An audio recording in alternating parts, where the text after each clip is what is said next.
दोस्तों नमस्कार।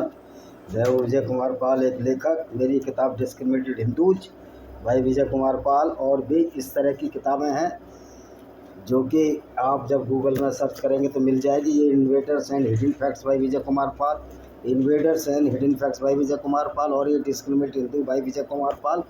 ये दोनों किताबों को अगर आप सर्च करोगे तो सारी किताबें गूगल में जितनी भी किताबें हैं वो सारी खुल जाएंगी। और एक नई जो किताब आई है वो है blender of blasphemy in Blender, जो कि हमने 80 प्रकाशन बिलासपुर में पब्लिश कराई है। इस किताब को ज़रूर पढ़िए। तो आज हम बात करेंगे उदयपुर फाइल की। जो उदयपुर फाइल पिक्चर आई है, अब इसमें मौलानाओं को डर क्या लग रहा है?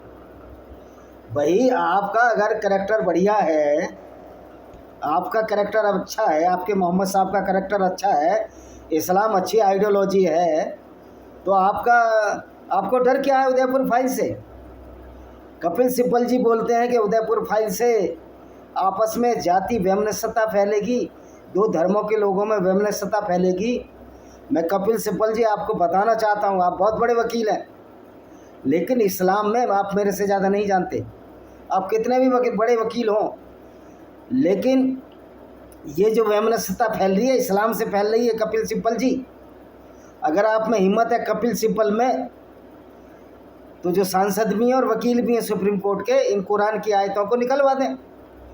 जिन आयतों पर, जो 26 आयतों पर डॉक्टर वसीम रिजवी ने मुकदमा किया था कि ये आयतें इंसानियत के लिए ख़तरनाक है, उनको निकलवा दें।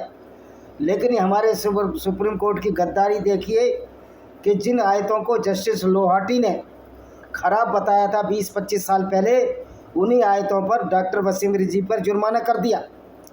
तो ये सुप्रीम कोर्ट की ये दादागिरी सिर्फ इसलिए है कि हम एकजुट नहीं हैं। जब पब्लिक एकजुट हो जाएगी तो सुप्रीम कोर्ट और सरकारें भी धराशायी हो जाती हैं, गिर जाती हैं। जब सरकारें गिर जाती हैं तो सुप्रीम कोर्ट की क्यों औकात है? सुप्रीम कोर्ट का तो सिक्योरिटी भी पुलिस करती है, उसकी तो सिक्योरिटी भी गवर्नमेंट देती है। तो जो गवर्नमेंट जिसकी इतनी सिक्योरिटी है, जब वही गिर जाती है, तो कपिल सिब्बल जी मैं आपको बताना चाहता हूँ तो सुप्रीम कोर्ट की भी क्या औकात है? मैं पूछना चाहता हूँ, ऐसा क्या डर है मुस्लिम अम्मा में, मुस्लिम जमात में, कि जो कोई भी कश्मीर फाइल आए तब इन्होंने शोर मचाया, उदयपुर फाइल लाए तब ये शोर मचा रहे हैं, जिसको माननीय सुप्रीम कोर्ट ने कहा इसको रिलीज करो। तो समस्या की आखिर जड़ कहाँ है? कश्मीर फाइल में भी सच दिखाया गया था, केरल फाइल में भी सच दिखाया गया था, उदयपुर फाइल में भी सच दिखाया गया है कि किस तरह इस्लाम के नाम पर गैर मुस्लिमों का कत्ल हुआ, कत्लेआम हुआ, और किस तरह से गैर मुस्लिम औरतों के साथ बलात्कार हुए। क्या ये सच नहीं है कि कन्हैया कुमार की गर्दन काटी गई? क्या ये सच नहीं है कि नूपुर शर्मा ने जो ये बोला था कि 6 साल की आयशा के साथ पैगंबर मोहम्मद ने 51-52 साल की उम्र में शादी की और 9 साल की उम्र में उनको कंज्यूमेट किया? क्या ये सच नहीं है? तो जब ये सच्चाई है तो इसको सच्चाई दिखाने से आप डरते क्यों हैं? यानी कि मुस्लिम उम्मा कहीं ना कहीं भयग्रस्त मानसिकता के व्यक्ति हैं। इनको डर है कि इस्लाम की पोल ना खुल जाए, इस्लाम की सच्चाई सामने ना जाए। वास्तविकता ये है कि इस्लाम की सच्चाई तो आपने ही, आपकी वेबसाइट है sunna.com, उसमें डाली हुई है। आप कुरान को तो बदल नहीं सकते। आप हदीसों में गूगल पर हेर फेर कर सकते हैं, क्योंकि जब भी चैट जीपीटी से पूछो तो इस्लाम की कोई बुराई नहीं बताता, क्योंकि गूगल में बुराई बताई नहीं गई है। तो निष्पक्ष जो जांच हो इस चीज़ की, और गूगल की भी जांच होनी चाहिए कि किस तरह ये झूठी संग्रह करता है, झूठी चीज़ों का संग्रह करता है, और किस तरह से चैट जीपीटी जो गूगल पर होता है, ग्रॉक, किस तरह से झूठी खबरें प्रकाशित करते हैं। तो गूगल पर भी कार्रवाई होनी चाहिए जो तथ्यों को छिपाने का काम करते हैं। उदयपुर फाइल एक रिफ्लेक्शन है, उस आइडियोलॉजी का खुलासा करती है जो आइडियोलॉजी दुनिया के खिलाफ एक बहुत बड़ा षड्यंत्र है, जिसको कि हम इस्लाम के नाम से मानते हैं। कन्हैया कुमार की हत्या सिर्फ इसी की गई, कन्हैया लाल की हत्या इसलिए की गई कि वो उसने नूपुर शर्मा का फेसबुक पर वो लगा दिया था, वो उनके लड़के ने लगाया था। मैं तो कहता हूँ हर आदमी को नूपुर शर्मा का जो उसका चेहरा है वो फेसबुक पर लाना चाहिए, क्योंकि एक नूपुर शर्मा से पूरी मुस्लिम जमात डर गई। तो ये जो भयग्रस्त मानसिकता है इनकी, जो इस्लाम की सच्चाई को छुपाने की कोशिश करते हैं, डराने और धमकाने से जो गीदड़ धमकियां देते हैं, अब इनसे कोई डरने वाला नहीं है। और ये बात भारत के सुप्रीम कोर्ट की समझ में आ रही है कि अगर गैर मुस्लिम इकट्ठा हो गए और सुप्रीम कोर्ट के उलझुल फैसले के खिलाफ सुप्रीम कोर्ट का घेराव कर दिया तो देश की नजाकत स्थिति हो जाएगी। हमें सरकार का, ऐसी सरकारों का ज़रूर सहयोग करना चाहिए जो कि कॉलेजियम सिस्टम को ख़त्म करने की दिशा में कार्य कर रहे हैं।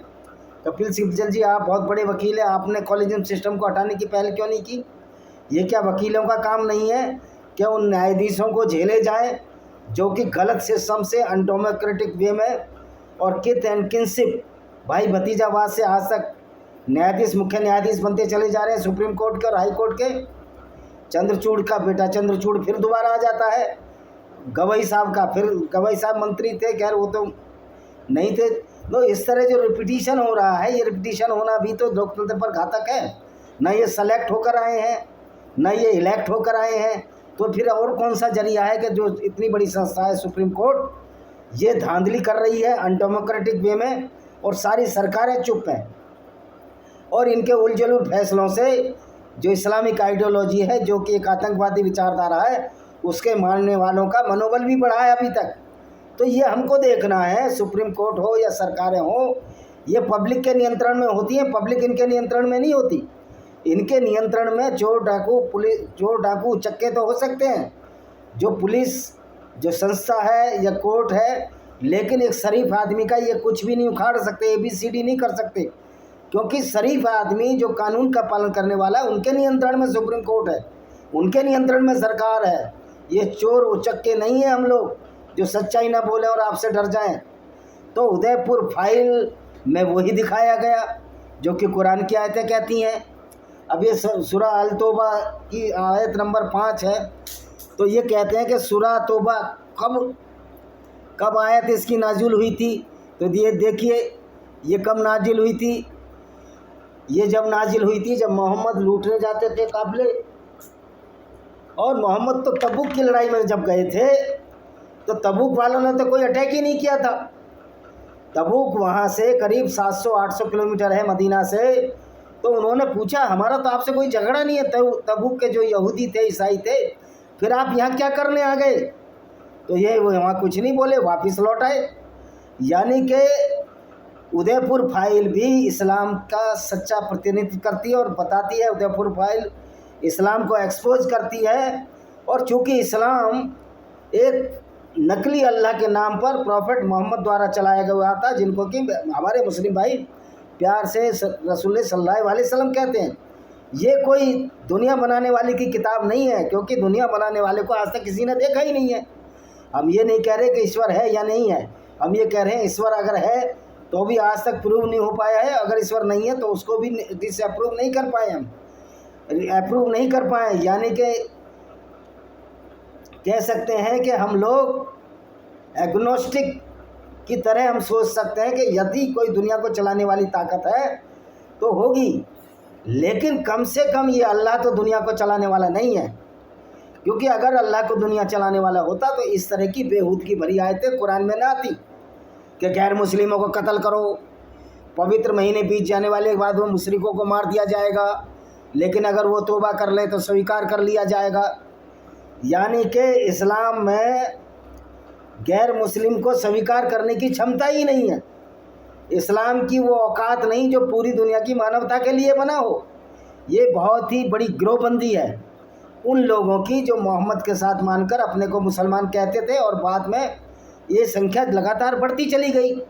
तो इस्लाम तो एक गिरोहबंदी है। इस्लाम में पूरी दुनिया एक तरफ और मुसलमान एक तरफ हैं, और सारा धन, सारी औरतें, गाने, माले, गनीमत वो मुसलमानों के लिए है और गैर मुस्लिमों के लिए तो इस अल्लाह की जगह ही नहीं है। तो फिर ये दुनिया को बनाने वाला कैसे हो सकता है? अगर दुनिया अल्लाह ने बनाई होती, मान लिया, हालांकि अल्लाह काल्पनिक पात्र है, अगर दुनिया अल्लाह ने बनाई होती तो वो भेदभाव ही ना करता, लेकिन कुरान का अल्लाह तो भेदभाव करता है। तो अल्लाह ने मुशरिकों से अलग होने की घोषणा की है, यानी जो मूर्ति पूजक है उनसे अलग हो जाओ।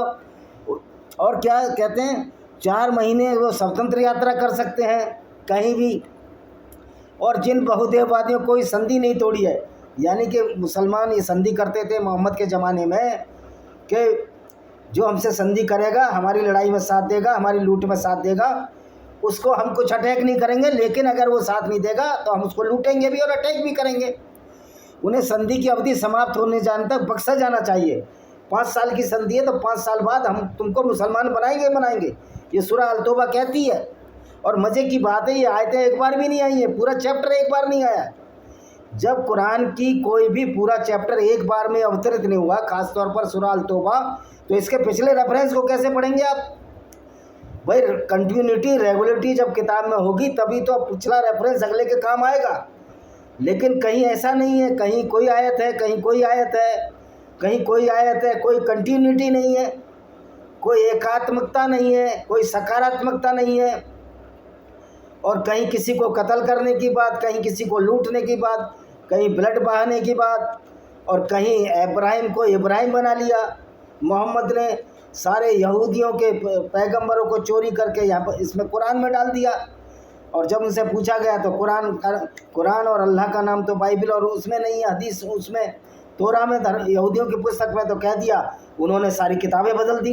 तो जब ये अल्लाह की तीनों किताबें थीं, किताबें बदल कैसे गई भाई? बाइबल कैसे बदल गई? तोरा कैसे बदल गई? तो अल्लाह रखवाला नहीं है क्या इन किताबों का? तो अल्लाह इन किताबों का संरक्षण ही नहीं कर पाया। वस्तुस्थिति ये थी कि मोहम्मद ने ये दिखाने के लिए कि दुनिया में सबसे पुराना धर्म इस्लाम है और इस्लाम शुरू से ही है।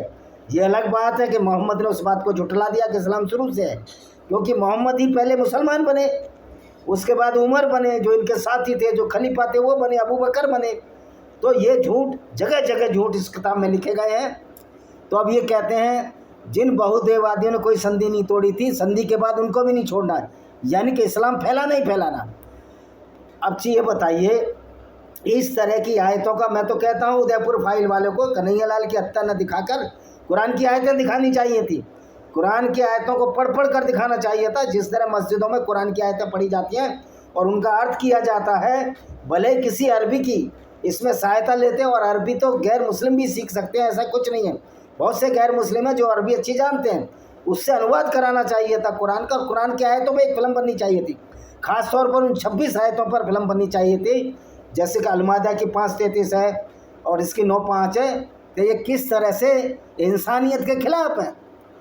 पवित्र महीने बीत जाने के जो कोई मुशरिक जो मुसलमानों के पास सुरक्षा मांगता है, उसे सुरक्षा प्रदान कर दी जाइए ताकि अल्लाह के शब्दों को सुन सके। और किसी गैर मुस्लिम को सुरक्षा कब देनी है? जब वो अल्लाह की बात सुने, यानी मुसलमान बन जाए। गैर मुस्लिम को सुरक्षा देने का कोई मतलब ही नहीं है इस्लाम में। इससे साबित होता है कि जो कन्हैया लाल की हत्या सिर्फ इसलिए हुई कि वो गैर मुस्लिम था, क्योंकि गैर मुस्लिमों को मारना कुरान में एक पवित्र कार्य है और उसकी वजह से इनको जन्नत मिलती है, हूरें मिलती हैं, जो कि कहीं है ही नहीं। कौन वहाँ देख कर आया था कि हूरें हैं, जन्नत है? यानी झूठ और फिराट की सच्चाई जो सामने बताए उसको ये धमकी देते हैं। तो मुस्लिम उम्मा, मुस्लिम जमात डरती क्यों है सच्चाई खुलने से? हर मौलाना को पता है जिस दिन इस्लाम की सच्चाई खुल गई, अब तो खुल ही रही है, तो बाढ़ लग जाएगी, लोगों की सुनामी आ जाएगी इस्लाम छोड़ने वालों की। इसी से डर से जब भी कोई फिल्म मोहम्मद साहब पर बनती है, उनकी आयतों पर बनती है, कुरान की आयतों पर बनती है, तो मुस्लिम उम्मा फटने लगता है, डरने लगता है। ये भयग्रस्त मानसिकता के लोग हैं। ये चाहते हैं कि माले गनीमत चलती रहे, लूटपाट चलती रहे, जिहाद असगर चलता रहे। और मौलाना तो अब ये झूठ बोलने लगे हैं, जिहाद असगर की बजाय जिहाद अकबर की बात करते हैं कि उसमें आत्मा की शुद्धि है। दो तरह के जिहाद होते हैं, जिहाद अकबर और जिहाद असगर। जिहाद अकबर में आत्मा की शुद्धि है, उसमें झूठ नहीं बोलना, पाप नहीं करना। लेकिन जब तक जिहाद असगर है, गैर मुस्लिमों को कत्ल करना है, तो जिहाद अकबर का कोई महत्व ही नहीं है, क्योंकि आप झूठ बोलोगे नहीं, आप अपने आपस में झूठ नहीं बोलोगे, लेकिन लोगों को कत्ल भी करोगे। तो झूठ बोलना ज़्यादा बड़ा अपराध है या गैर मुस्लिमों को कत्ल करना? ये बात मुसलमानों की समझ में आज तक नहीं आई। इवन मूर्ति पूजा करना भी बलात्कार से बड़ा अपराध है। यानी कि अगर मूर्ति पूजा करोगे तो आप ज़्यादा गंदे लोग हो, बजाय इसके कि अगर कोई मुसलमान बलात्कार करते तो गंदा नहीं है, क्योंकि वो इस्लाम में लिखा है गैर मुस्लिम औरतों के साथ बलात्कार। ये अलग बात है, भारत का कानून ऐसों को पकड़ पकड़ कर अंदर डाल देगा, क्योंकि ये इस्लाम का राज्य नहीं है। यहाँ इस्लाम की गुंडागर्दी नहीं चल सकती, और यहाँ क्या पूरी दुनिया में इस्लाम की ये डिक्टेटरशिप नहीं चल सकती। क्या आप 7वीं सदी की किताब को लिए घूमो, उसको वो ये अल्लाह का पैगाम है, वो भाई किधर है तुम्हारा अल्लाह? अगर अल्लाह आज होता तो कम से कम वो अल्लाह बड़ा क्रूर और अत्याचारी अल्लाह होता, और उस अल्लाह को 100 लानत और पनौती देते लोग, क्योंकि ऐसा व्यक्ति दुनिया को बनाने वाला नहीं हो सकता। और ऐसे पैगंबर आज के ज़माने में हो जाए, उन्हीं आदर्शों पर चलो, तो जेलें भर जाएंगी पूरी दुनिया में मुसलमानों से, क्योंकि ये तो सारा अपराध ही है ना जो कुरान में लिखा हुआ है गैर मुस्लिमों के खिलाफ। अच्छा जी, और क्या है, बहुदेववादियों को इस बात के लिए फटकार लगाई गई वे संधि का पालन नहीं करते हैं, क्योंकि वो मानते हैं उनका पलड़ा भारी है। बहुदेववादी जिन्होंने नुकसान न पहुंचाने की संधियों को बरकरार रखा, मुशरिकों को अल्लाह की आयतों में परिवर्तन करने, उससे मार्ग से विमुख खोलने के फटकार आ गया। और जो तुम्हारे जो मुशरिक हैं, मुशरिक तो मानते ही नहीं कुरान को, उन तुम आयतों में परिवर्तन क्यों करेंगे यार? कोई क्यों परिवर्तन करेगा?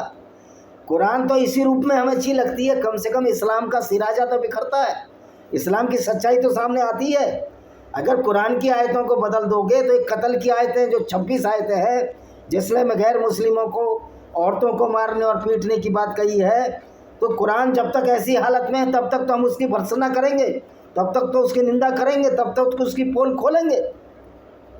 और ये कहते हैं अरबी नहीं आती, और भाई सचवाला जी को तो पूरी अरबी आती है, वो एक्स मुस्लिम है, सब खोल खोल कर बता रहे हैं। और अरबी में ऐसी कौन सी फारसी की टांग है?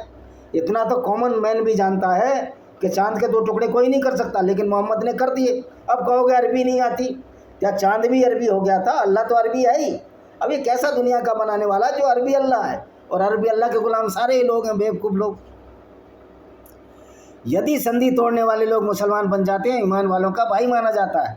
अगर आप संधि तोड़ लो भले ही, लेकिन मुसलमान बन जाओ, तो ये छांगुर कर रहा था। यानी कि इसमें ऐसी कौन सी अच्छाई है, आपके पैगंबर साहब में ऐसी कौन सी अच्छाई जो उसका हम पालन करें? कोई मूर्ख ही होगा जो मोहम्मद की बातों का पालन करके अपराधी बनेगा, क्योंकि इस्लाम की जितनी भी आइडियोलॉजी है लोगों को अपराधी बनाती है, कोई अच्छा इंसान नहीं बनाती। ये बात हम दावे के साथ कहते हैं। मुसलमानों को युद्ध विराम तोड़ने वालों के खिलाफ लड़ने के लिए प्रोत्साहित किया गया। युद्ध विराम मतलब इनकी बातें मानो, इनके झूठे अल्लाह को मानो, चांद के 2 टुकड़े कर दिए उसको मानो। भाई हम नहीं मानते, हम कुरान को ये कह के खारिज करते हैं झूठ और पाखंड का पुलिंदा है। तो आपको चिढ़ क्या है? अगर आप हमें कुरान और इस्लाम, कुरान को मानने के लिए कहते हो तो हम उसका रिफ्यूट करेंगे, उसको डिफेंड करेंगे। अगर आप अपने मन से मानते हो, मानते रहो, हमको कोई नुकसान नहीं है।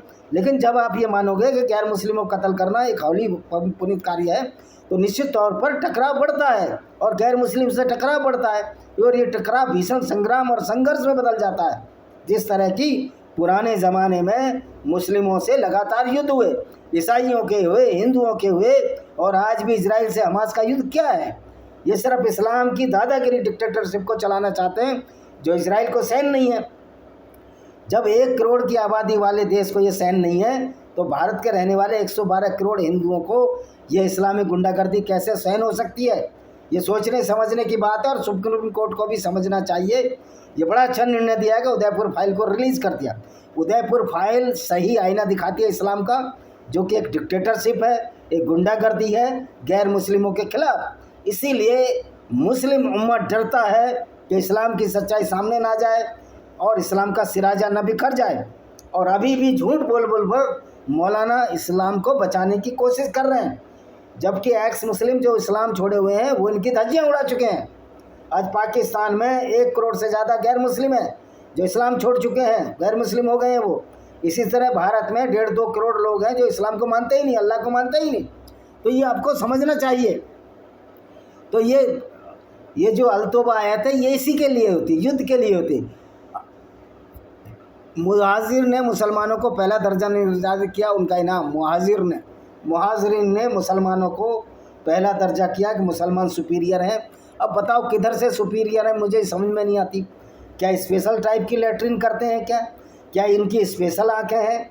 क्या उनकी 206 हड्डियाँ नहीं हैं, 208 हड्डियाँ हैं? वैसे तो 99.99% मुसलमानों को साइंस के बारे में ज्ञान ही नहीं होगा। तो मेरे मुस्लिम भाइयों, आपसे निवेदन है कि आप साइंस की तरफ लौटो, उदयपुर फाइल देखो, और इसको देखने जाओ कम से कम अपने पैगंबर की, जिसकी तुम इतने तहे दिल से पूजा करते हो। ये तो देखो तुम्हारे पैगंबर साहब करते थे क्या थे।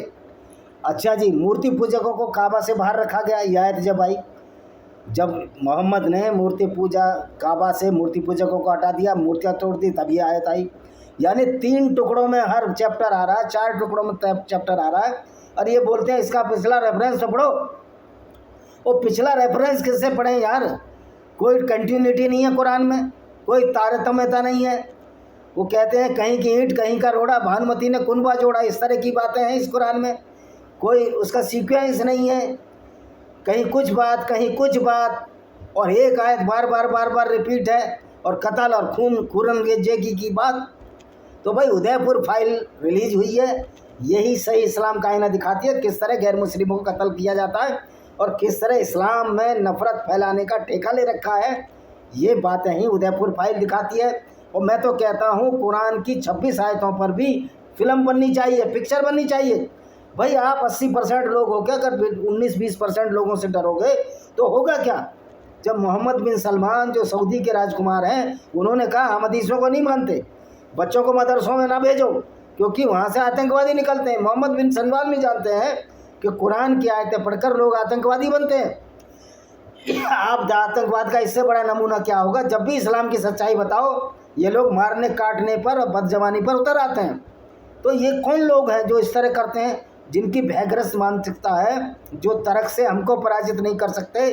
वो आप भी देखो, कोई मोहल्ले में कोई बेवकूफ़ टाइप का आदमी होता है, वो सबसे लड़ता रहता है, बिना तर्क के लड़ता रहता है, जरा सी बातों को पतंगड़ बना लेता है। यही बात जो है इस्लाम में मुसलमान भाइयों पर लागू होती है। वो इस्लाम की सच्चाई न सोचकर मौलानाओं के बहकावे में आकर इस्लाम को अगर हर हमारा मुस्लिम भाई उससे पढ़ेगा, अनुवाद के साथ पढ़ेगा, तो बहुत से लोग इस्लाम छोड़ देंगे। लेकिन मौलानाओं की तो रोजी रोटी इस्लाम पर चलती है, इसलिए वो झूठ बोल कर टेलीविज़न पर आकर, आज तो टेलीविज़न पर आना भी बंद कर दिया, और मौलाना साजिद रशीदी ने तो आज इस्लाम पर बोलना ही बंद कर दिया, क्योंकि उनको पता है इस्लाम को दिफा नहीं किया जा सकता। तो उदयपुर फाइल जो है इस्लाम का सही चित्र प्रतिबिंबित करती है कि मुसलमान किस तरह गैर मुसलमानों के खिलाफ है, और इस्लाम की सच्चाई बर्दाश्त करने की बहुसंख्यक मुसलमानों की कुव्वत नहीं है। उनको ये आदत नहीं है कि सच्चाई को स्वीकार करें। झूठ की पगडंडी पर चलकर ये झूठे जहन्नुम और 72 हूरों के चक्कर में अपनी भी ज़िंदगियाँ ख़राब कर रहे हैं, अपने बच्चों की भी ज़िंदगियाँ ख़राब कर रहे हैं। वह मदरसों में भेज कर गरीब बच्चे आतंकवादी बनते हैं, और उनको पूरी दुनिया में वहाँ की पुलिस मार देती है या वहाँ की फ़ोर्स मार देती है। वही क्यों बर्दाश्त करेगा तुम्हारी अल्लाह की इन बेवकूफ़ी भरी आयतों को कि गैर मुस्लिमों को कत्ल करो? भाई क्यों कत्ल होंगे हम? और तुम्हारे पास तो बंदूकें भी अपनी नहीं है, अल्लाह ने कोई बंदूकें नहीं दी। बंदूकें चलाते हो तुम यहूदियों की बनी हुई, हिंदुओं की बनी हुई, ईसाइयों की बनी हुई। तो तुम्हारा अल्लाह तो इतना बड़ा साइंसदान था जिस पर रिसर्च हो रही है, फिर बंदूकें, चाकू, छुरे, ये सब जो है आप वेस्टर्न कंट्रीज़ के यूज़ कर रहे हो हथियार, और उन हथियारों के दम पर, काफिरों के हथियारों को दम पर काफिरों को ही ख़त्म करना चाहते हो। अरे भाई, बिल्ली ने सारे दाव शेर को बता दिए, लेकिन पेड़ पर बिल्ली की तरह वो नहीं चढ़ सकता। तो ये मत सोचो कि सब कुछ आपको बता दिया गया है। सच्चाई ये है कि उदयपुर फाइल को सब लोग देखने जाओ, और उदयपुर फाइल सही इस्लाम का प्रतिबिंबित करती है, इसलिए इनको चिंचने लग रहे हैं।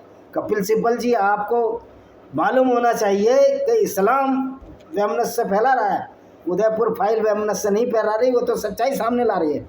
अगर सच्चाई सामने लाना वहमत से फैलाना है तो ये सच्चाई हम सामने लाते रहेंगे, क्योंकि जो विचारधारा वहमत से फैला रही है उसकी बात हम ना बताएं।